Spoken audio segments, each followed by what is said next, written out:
What you're about to experience is one man's quest to see beyond the tumultuous period we're in and to envision what lies just beyond our grasp, yet well within our reach. Welcome to Larry Rifkin's America Trends, where the future has arrived, and it's just in time.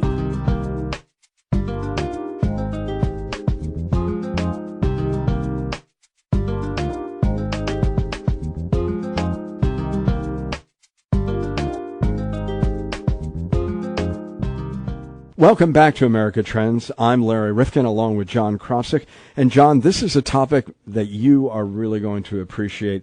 Hilary Allen joins us, and she is involved with a group called It's Up to Us. Now, this is a group of young people who recognize that we, the baby boomers, are leaving them with a pile of debt. Now, they've got their own debt, and they've got their own obligations in terms of college and difficulty getting started. But we're talking about the national debt, which you and I have talked about time and time again. And she's saying, hey, look, they're not going to solve it. The baby boomers have left it for us, and they want all their goodies. And they've got AARP and other organizations fighting for every scrap they can for Social Security and Medicare. And she's not begrudging us that by any means, and we being the older set, but she's saying we young people better understand what we're up against. So she's fanning out across America with an organization that's saying it's up to us if we're going to solve this problem, but we've got to get schooled on what the problem is, because no politician is talking about the debt any longer. You wouldn't even know that we're racking it up at these monumental numbers these days in such ways that it's staggering. It surprised me, both Democrats and Republicans together, they passed that omnibus budget. Yeah, budget. It boggles my brain how they can do it, and who reads this stuff, right? I mean, who knows what was exactly. in that? And they took off, all the wraps in terms of some of the limitations they had put upon themselves. And so we're just saying, hey, forget the debt. We don't care any longer. It can be 100% of GDP, and forget about it. Now, the difficulty that she has, in my mind, and by the way, I had a wonderful conversation with this young woman, and I, as the older guy, saying, well, I know you really mean well, but let me ask you this. Do you think young people can fathom something that is rather obtuse and abstract, like national debt, when, number one, nobody else seems to be worried about it, nobody running for president is talking about it, and then on the other side, let's look what we have in door number two. And in door number two, we do have politicians today saying, we're going to pay off your college debt, we're going to help you get free this. Socialism. Well, whatever you call it, John. I mean, look, Social Security, Medicare, we have forms of social, safety net. Free college, right. Free medical. But what I'm saying is, what they don't understand is, do they know that somebody pays for that? Well, the problem is that as a society, why would anybody know that? Because none of us are paying the taxes requisite for the services or benefits we're getting. That's why we're piling up all this debt. So why would anybody understand that concept if they've never really felt the brunt of that? So, for example, our friend Lawrence Kotlikoff tells us that you'd either have to cut services by 30 or 40% or raise taxes to that amount to begin to get this Leviathan under control. So why would these young people have any idea? Well, I think we got to do a little bit of both, a little balancing act, but if nobody's out there talking about it, then it's not going to get done. So, well, I think America's got blindfolds on, thinking somehow this problem is going to miraculously solve itself. Remember when President Trump said, "Oh, the tax bill that'll help us, and we'll have budget surpluses." We don't have any surpluses. And then we got China out there that's undermining us every move we make. So, I don't know. We could end up to be like a third world nation if we don't watch ourselves. Well, I think in many ways, if America really wants to be honest with itself, we are bankrupt. But we really just, because we are the reserve currency, because we have such strength, and because so many people are invested in the United States, we can't or they can't, or the world can't allow this thing to collapse under its own weight. But we're trying really hard to do that. We are. Seemingly. We're working hard at it. So let's talk to this fine and really intelligent young woman about what her movement is about. And we put her to the test, asking whether, in fact, these young people really are going to listen to her message, or are they just going to say, hey, they're promising me X, Y, or Z, and I have no idea how it's going to be paid for because we're already in the hole. Let's keep digging. Well, Hilary Allen today on America Trends. With us on the line on America Trends is Hilary Allen. She's a senior associate at Net Impact and community manager of the Up to Us campus competition. Up to Us. Well, what's up to us or you, the millennials? What is it that this campaign and competition is all about? Hi, Larry. Thank you so much for having me on today. I'm excited to speak with you. So Up to Us is a campus-based initiative that aims to raise awareness about America's fiscal and economic challenges. We empower college students who are actually no longer millennials. When I did the competition my senior year in 2016, that was still the millennial range, but we're actually in Gen Z now. College students are now in Generation Z. So I'm currently updating all of our materials, and our target audience is really young people, particularly in college. And what Up to Us is trying to do is to start a nonpartisan conversation about the potential impacts and dangers and challenges of an unsustainable fiscal outlook. So part is looking at the impact of the long-term national debt, but this also encompasses the broader U.S. federal budget, how much we spend on really important social programs like Social Security and Medicare, as well as education and research and development and transportation. It's interesting, Hilary, because I'm a moderate to liberal guy, and I've done a radio show, now the podcast, and yet I was always really fearful about the debt and would always bring this issue up, whether it was state debt in the Connecticut area where I'm from or the federal debt. And I even went to a symposium that was given by the former Comptroller General of the United States, and I believe that was under the auspices of the Peterson Foundation, and I know that organization has some involvement with you. And it was one of those issues that I was concerned about, but I was always shocked at how few people really cared or understood what this issue is. Yeah, that's exactly the reason why it's the issue that it is today, is because it's just not a part of the American conversation or the American psyche. You know, every year it seems the news cycle talks about, oh, we're raising the debt ceiling, or, you know, even we're getting to the point where literally our government is having to shut down because of the political gridlock, and yet it's still not getting the attention that it deserves. And it really does come down to bipartisan collaboration and shared sacrifice. And the earlier that we come to common ground, the better for all Americans, because at some point we will have to make sacrifices. And the longer that we wait to address our long-term national debt and our fiscal outlook, the more painful it's going to be. Well, you're clearly well-spoken about this issue, but I've got to say that some of the same words that you just uttered, I have heard from people like the former Comptroller General of the U.S.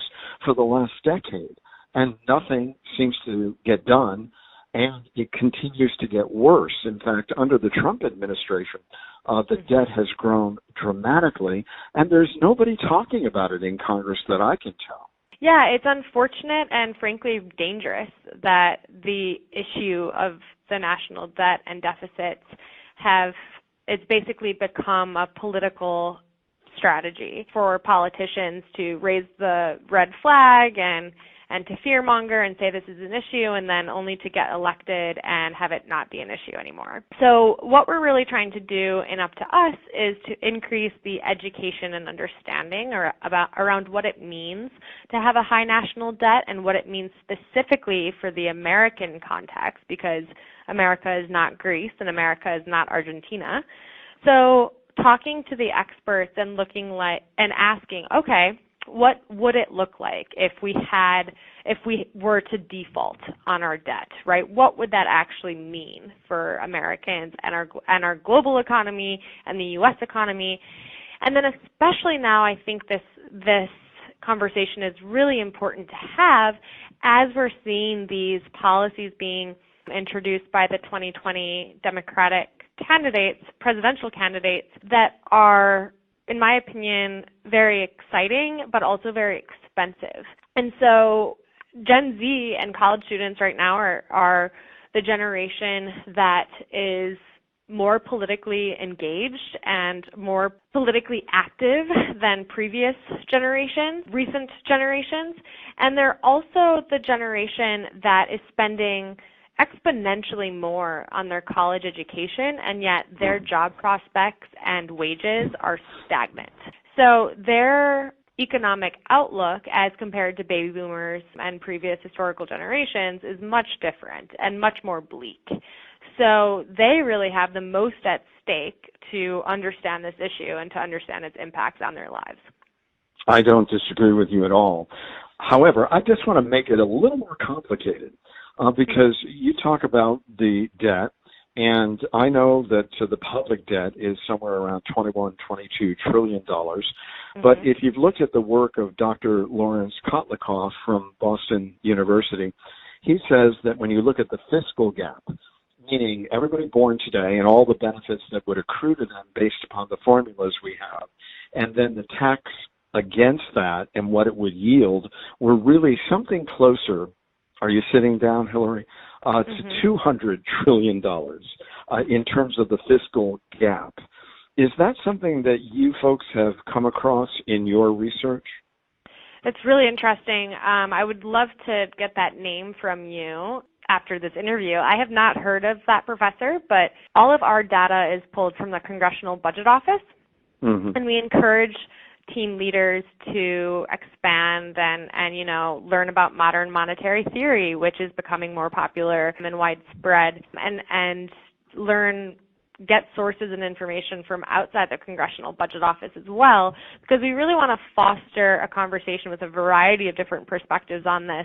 But that professor, whose name you mentioned, I'm not familiar with, but I would love to learn. Okay, well, I will talk with you off the air about that. But having said that, what it really means is that based upon what it is that we have obligated ourselves to over a period of time, unless we stop spending at a dramatic clip and pull back on a lot of the commitments, even entitlements that are now going to many in our society, or we start ramping up the tax rates, there's just no way to catch up to this freight train. It's way out of control. And he's a liberal economist. So with all that said, I mean, this is a daunting task. And we keep saying we can't wait much longer, but we keep postponing it. And as you say, there are many people in the political arena today suggesting that there's much more spending that needs to occur. Now, I know you're a nonpartisan organization, but, I mean, we've got to look at it realistically. We either have to raise taxes or we have to cut spending. I don't know that there's another way around this other than the notion that we're going to grow this economy to such an extent that it will be dealt with magically. I think that's what Donald Trump said with his tax plan. And it's not happening. Yeah, it's a problem that we can't grow our way out of. And that's why it's more important than ever to understand the impacts of these extremely expensive policies that are being proposed that sound really alluring and great on the surface level, but without understanding the implications of such expenses, it can be very dangerous. So that's the conversation we're trying to have through these Up to Us campaigns that are happening on college campuses across the country. And it sounds like I should have that professor on a webinar. Oh, absolutely. But tell me, what is it that young people are saying when they get the news, when they see the statistics that you have in the figures, which, by the way, as I say, are probably very conservative? What do they say? The first kind of trend that I see is just mere shock. It's hard to grapple with $23 trillion. It's hard to fathom the amount of money that is. And then it's like, well, like, is this really an issue? Because no one's talking about it. None of the politicians are talking about it. And the last I heard about this is about the debt ceiling, and it sounds like we can just raise the debt ceiling. So, like, what are the real implications? Like, those are their questions. They're like, well, what does this really mean, right? And then that's when we go into the real kind of meat of the curriculum of the program, which getting into the nuance and of what the economists are saying. And the scary thing about it is that not a lot of economists know. It's kind of like the wild, wild west. We don't know what the point of no return is. Well, we have an idea, and there's some consensus around what that point of no return is of debt to GDP, but most economists agree that the U.S. defaulting on our debt would be a very bad thing, not only for the U.S. economy and the people in it, but for the global economy. And another part that is scary for these young people to hear is that Social Security, an institution that's been around for decades, is projected to become depleted in 2034. That's only 16 years away. So I think that resonates with them. And then there's also this concept that generational inequity, in that, you know, previous generations racked up these deficits, and they're borrowing money from the future, and they're borrowing money out of retirement funds from the grandkids and the children of the future. So it's a really timely conversation to have, and I will say that from the time I've been in the program, I was in the program in 2016, there is hope amongst the next generation, and it's inspiring to see that there's this resurgence of bipartisan collaboration, and there's really this impetus of young people wanting to reach across the aisle and understanding that that's a necessary trade-off in order to reach common ground, and that collaboration is really the key for solving this. And Hilary, I think all of that is great. Having said that, as a nonpartisan group, you're going to run into political issues, because the minute you start talking about, in your solutions piece that I have seen on your website, that perhaps we need to reform the entitlement programs, you're really starting to come after another big voting block of baby boomers, and I'm one of them, right, though I have two millennials as children. And so you're then going to say, well, I'm sorry, but we cannot honor some of the obligations, potentially, unless we raise taxes. And who do we raise taxes on? Many of us baby boomers aren't paying the same taxes that we did in the past because, well, we're using retirement dollars or dollars we have already paid taxes on, but it's your generation that's going to have to pay those taxes. So, I mean, you do immediately end up in the political arena, even if you try to talk about these issues on a global or transcendent basis. Yep, that's a really good point, and that's some of the things that I grapple with when I work directly with the students in their campaigns is like, you know, as soon as you say deficits and debts, it's immediately labeled as a Republican issue, right? Especially because with the 2016 Trump election, it was a hot button issue, and so it's earned itself this Republican label, even though it very much isn't. And both sides of the political spectrum should care about having a sound fiscal policy, especially if you believe that the government's role in society should be, you know, to take care of its most vulnerable populations. Then you need a sound fiscal policy in order to achieve that. It's a conversation that, you know, you mentioned, you run right into politics, and it's absolutely true. And so part of the curriculum is that's why we train our team leaders to have conversations from an impartial way, and that being nonpartisan in this is front and center. So they're prohibited from advocating for any political figure or any specific policy. So we look at entitlement reform, we look at new tax policies that might increase revenues, but they are not saying this is the one policy that we should do, or we should reform entitlement programs. Instead, they're taking this educational approach to it and saying, here are options, right? Let's come to the table and let's discuss as a generation, what do we care about? What's important to us? What sacrifices are we willing to make in order to rectify this potentially dangerous situation? But I've got to ask you, Hilary, when you raise these issues, and then you do hear people on the campaign trail saying, look, we think this debt that you're all burdened with is horrible, and we want to relieve you of that. Or we want to get you all into a public option as it relates to health care or Medicare for all.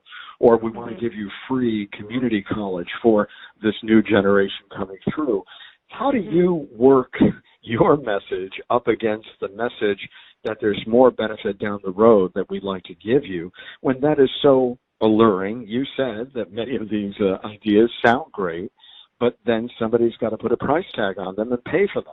Or lest we're going to have more debt than we have even today, which is enormous. So how do you work against that in your messaging?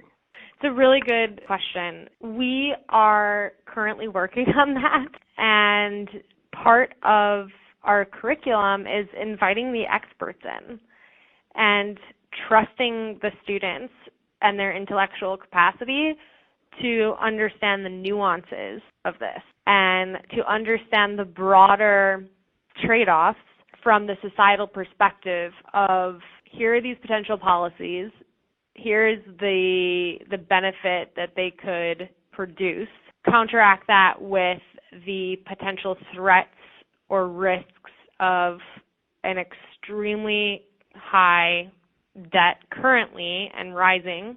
So it's complicated, but it's not to the point where people are incapable of understanding it. And they're not incapable, but I will say this, for the older generation, there are so many of us who don't really care. We figure somebody will figure that out. Yeah. Some smarter minds, and there'll be a commission, and at the last minute, at the 11th hour, somehow they'll come out with a compromise. Now, I know that that's ridiculous, objectifying this and saying it doesn't fall on me, so I don't care. But I'm telling you, that's what you have to, face when you're talking about an issue that is rather abstract to most. What's not abstract is that somebody's going to take my debt from college, or somebody's going to pay for my medical care, or whatever it may be. Those are not abstractions. I just saw a recent report that you, the younger generations, are going to have to put up with the political muscle of older Americans for several more cycles because we, the baby boomers, are hanging on longer. And we always vote. You know that. We vote prodigiously. The generation war. Yeah, well, can this issue be put off longer as you await the swing of the pendulum to younger people? Because you have a huge cohort in the millennials, but they aren't as involved. Michelle Obama the other day said, hey, you better get going here. If you want your voice to matter and to be counted, you've got to start voting. So you've got other issues related to your generation in terms of their participation rate in the political process. Right, and we haven't even talked about climate change yet. Yeah, I know. We absolutely have our work cut out for us, and that's one of the things that motivates me to come to work every day is that the educational process of this is so important, and we are reaching that point where everybody is expecting this compromise to happen and for smarter minds to figure it out. But without public sentiment support, it's not going to happen. It's simply not going to happen. And we've seen that time and time again with politicians not addressing the long-term national debt and deficits in order for their own political gain, because that's going to get them reelected. So the system itself is not set up for, is not conducive towards a solution. Yeah, you're going to see at your seminars a lot of heads nodding. Yes. Oh, yeah, that's a problem. Okay, who wants to give up this or take away from either defense on one side or social programs on the other? And not a lot of hands are going to go up. What about some of the other issues? Because sometimes you need foundational issues in order to change things. In other words, Michelle Obama talking about voting. What about lowering the voting age? I, in a jocular sense on one of my podcasts, said maybe those of us over 55 or 60 should not be able to vote because we're not going to have to wrestle with the problems that are going to be afflicting the next generations. And so we might be more day traders or short-term voters because we're thinking about our own needs as opposed to the long term, particularly with an issue like debt or the climate. So not that I'm asking that you disenfranchise all of us, but what about enfranchising more people like 16-year-olds? You think that's at all part of the conversation? Absolutely it is. We talk about voter registration and voter education a lot in our curriculum, and we're actually looking at ways to explore how we can build partnerships with getting out the vote. There's so much great work being done across the country, engaging young people in getting out the vote. And it's absolutely part of the conversation. And I was at a recent conference this past summer, and it was all about civic engagement in higher education. And one of the main takeaways that I got from that conference is that there's so much work being done on getting out the vote and voter registration, not enough work being done on voter education.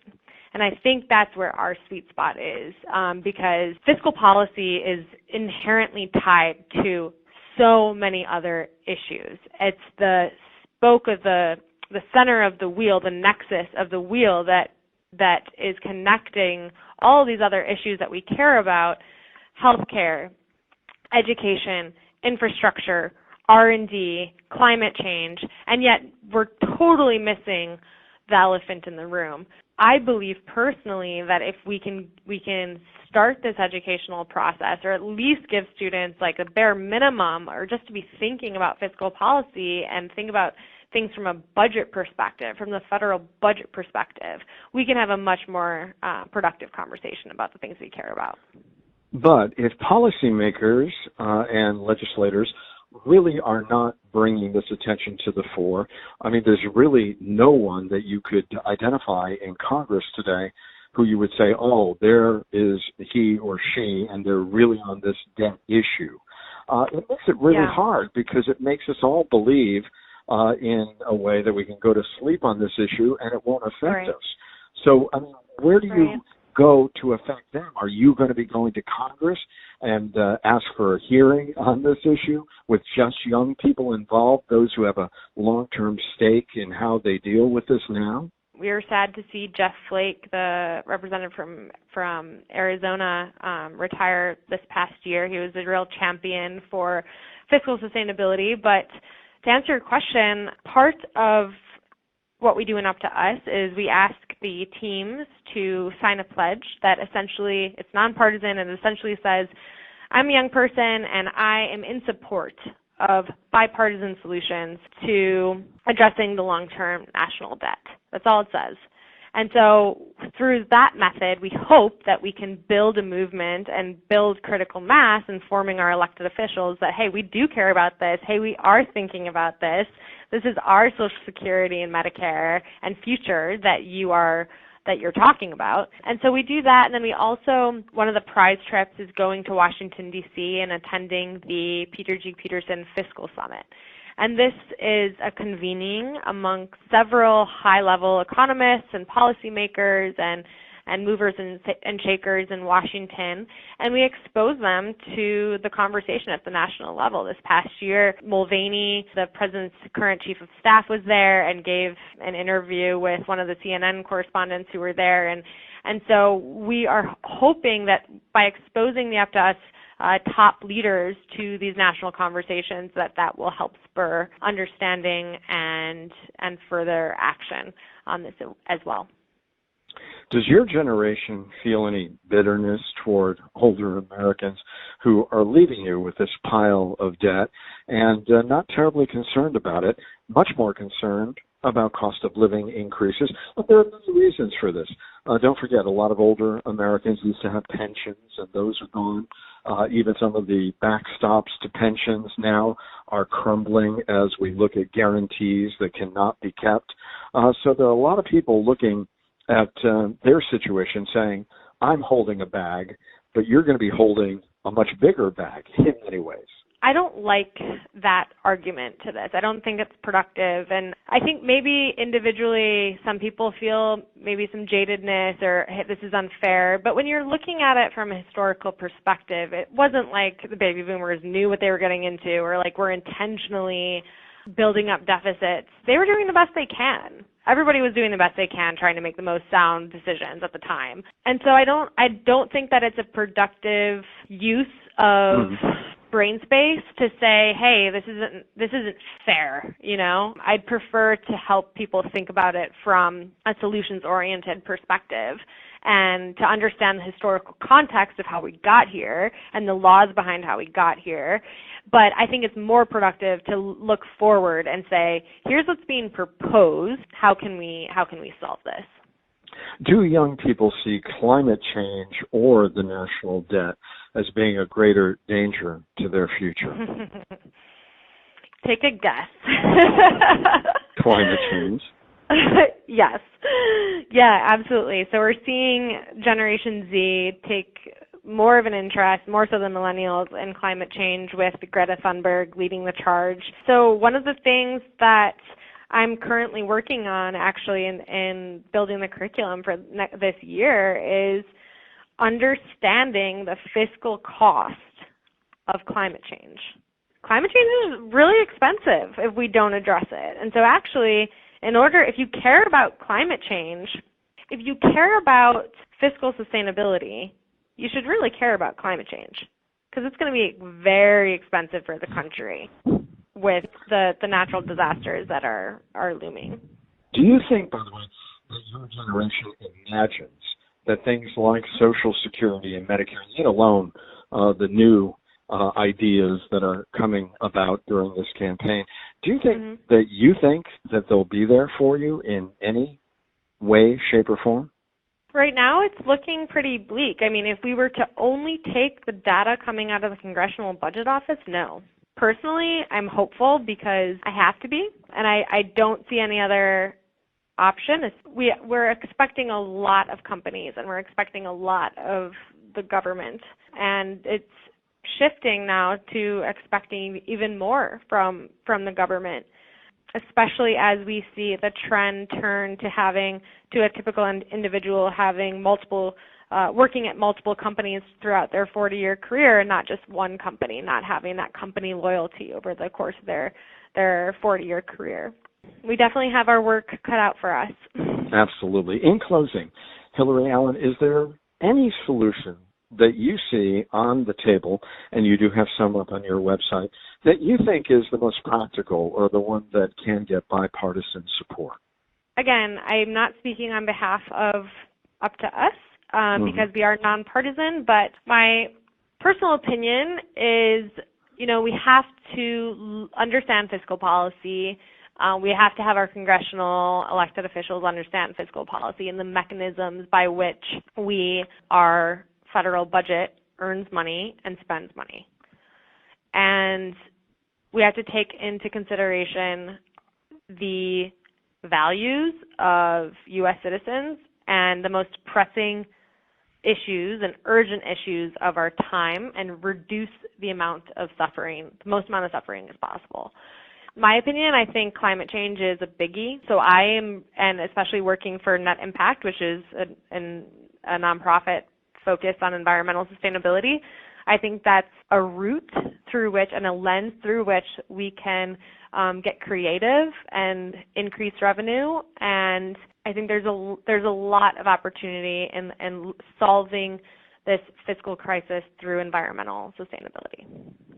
Okay, Up to Us. Hilary Allen is with us. And in closing, Hilary, if somebody's listening to this as a young person or older person and wants to attend an event or know more about this organization, how can they do that? I mean, what are the mechanisms to get involved? Absolutely. They can visit itsuptous.org, our website, and you can get involved directly by going to the Get Involved tab on our website. You can also check us out on Twitter at Up to Us News, and Instagram, it's up the number 2 us is our handle. So yeah, we'd love to speak with you. And if you know any young people who would like to get some leadership development experience and campaign management experience, please send them my way. Okay. Hilary, thank you so much for being with us today on America Trends. Awesome. Thank you so much, Larry. America Trends Podcast is part of the MHNR Network, mhnrnetwork.com.